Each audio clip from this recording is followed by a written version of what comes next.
Hi, I'm Marco with washmart.com in Kima, Texas. I'm going to show you a very unusual job that we had on the cleaning side of business for our washers company. These are scaffolds for the plants that had overspray from a rubber sealing company.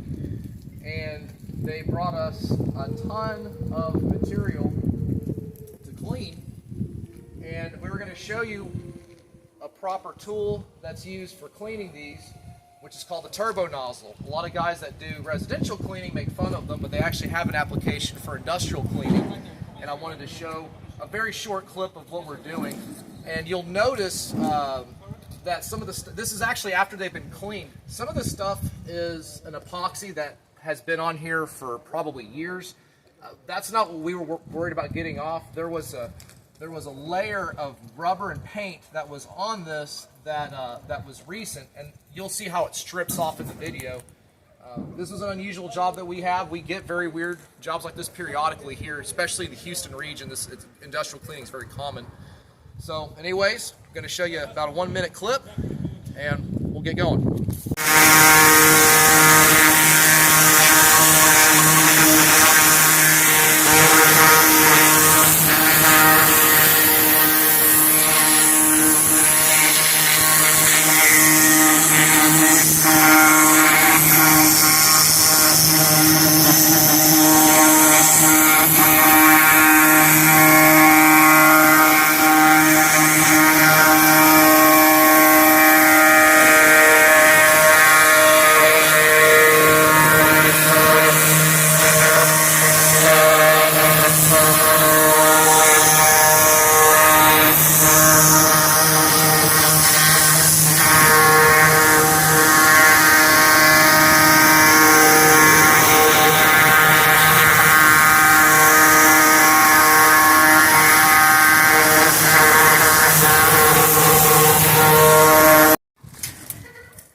This will be the mess that was left behind cleaning these guys.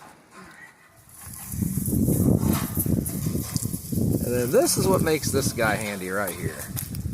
Whenever the water pools up, any of the other stuff that pulls over this gets caught by this back guard, the Back Guard Pro. So we have that. We have all this sand, rubber material, and debris.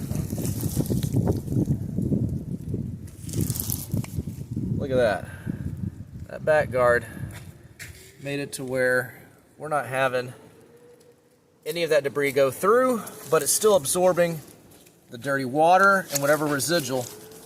I like to run this 1 and 2 because sometimes some of it can still make it through, but they don't usually make it through the second filter.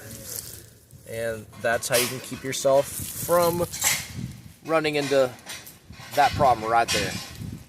So, sand dam is what I like to use, preliminary, and whatever goes over it, water-wise, will then go into the filter, into this filter, and that is one way you can save yourselves from having a big run-in with the EPA. So now what we're going to do is we're going to end up shoveling all this stuff into trash bags and throwing it away.